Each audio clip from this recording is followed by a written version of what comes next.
ఏమనుకోవద్దు friends, video కొంచెం disturb అయింది, అందుకనేసి మళ్ళీ స్టార్ట్ చేసాము. ఓకే ఫ్రెండ్స్, ఇవన్నీ కటింగ్ వీడియో పూర్తిగా కటింగ్ అయితే అయిపోయింది.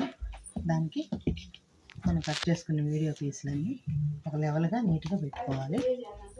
బ్యాక్ సైడ్ కొంచెం సరిపోలేదు కదా ఫ్రెండ్స్, ఈ పట్టి బ్యాక్ సైడ్ వేద్దామని అలా ఉంచాను. ఇది హ్యాండ్ మిగతా పీసులన్నీ కూడా ఇంక మనం వేసుకోవడానికి యూజ్ చేసుకోవచ్చు, మనం ఎలా కావాలంటే అలాగా. అయిపోయింది ఫ్రెండ్స్. మా వీడియో మీకు నచ్చినట్టయితే సబ్స్క్రైబ్ చేయండి, షేర్ చేయండి, లైక్ చేయండి, కామెంట్ సెక్షన్లో పెట్టండి. నచ్చినట్టయితే ఫస్ట్ వీడియో కదా ఫ్రెండ్స్, ఏమనుకోవద్దు, sorry. Thank you for watching.